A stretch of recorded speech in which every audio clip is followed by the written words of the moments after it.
अस्सलाम वालेकुम प्यारे बच्चों, जल्दी से चैनल को सब्सक्राइब कर दें और वीडियो को लाइक कर दें। तो चलते हैं स्टोरी की तरफ। एक दफ़ा का जिक्र है कि एक दफ़ा एक बकरी जंगल में अपने दोस्तों से बिछड़ गई। शाम हो रही थी और रात भी होने वाली थी, इसलिए उसने रात जंगल में ही गुजारने का फ़ैसला किया।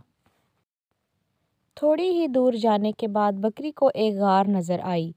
उसे रात गुजारने के लिए ये गार बहुत पसंद आई, लिहाजा उसने यहीं रात गुजारने का फ़ैसला कर लिया। इत्तेफाक से उस गार के अंदर एक शेर रहता था जो कि बहुत ही खूंखार था, लेकिन बकरी को इस बात का नहीं पता था। अब वो वापस भी नहीं जा सकती थी। जैसे ही उसने खुद शेर को देखा, वो बहुत ज़्यादा डर गई। वापस जाती तो और भी जो बाहर के जानवर थे वो उसको खा जाते। लिहाजा उसने सोचा कि कोई तरकीब लड़ानी चाहिए।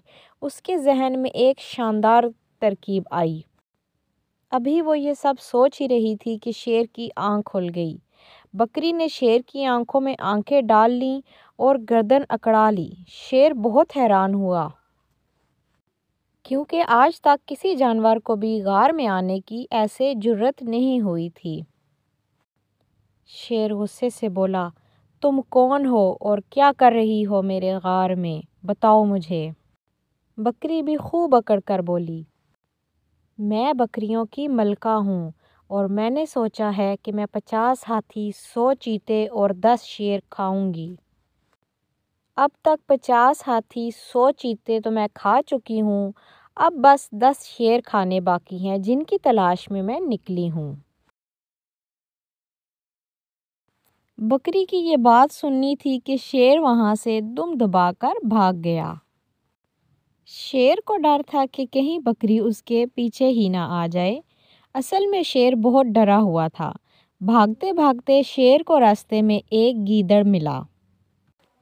उसने जब जंगल के बादशाह को यूं डरते हुए भागते देखा तो उसने पूछा कि ए जंगल के बादशाह, आखिर मसला क्या है।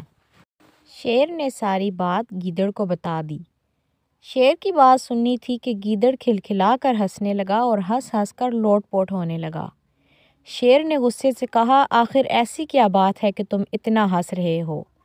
गीदड़ ने कहा, बादशाह सलामत, वो बकरी, आप उस बकरी से डर गए हैं। यकीनन उसने कोई मजाक किया होगा। वो तो खुद आपसे डर कर भाग रही होगी। आए गार में वापस चलें, आज तो बैठे बिठाए हमें एक दावत मिल गई है। जब बकरी ने उन दोनों को देखा तो घबरा गई, लेकिन फिर फौरन संभल कर बोली, अरे कमबख्त गुलाम, मैंने तुमसे 10 शेर लाने को कहा था और तुम एक शेर उठा के लाए हो। इस एक शेर का मैं क्या करूँगी। उसकी बात सुननी थी कि शेर वहाँ से दुम दुबाकर भाग गया और बकरी ने अपनी जान बचा ली। प्यारे बच्चों, कहानी आपको कैसी लगी मुझे आपने ज़रूर बताना है और वीडियो को लाइक ज़रूर करना है। एक अगली वीडियो के साथ फिर हाजिर होंगी, तब तक के लिए अल्लाह निगहबान।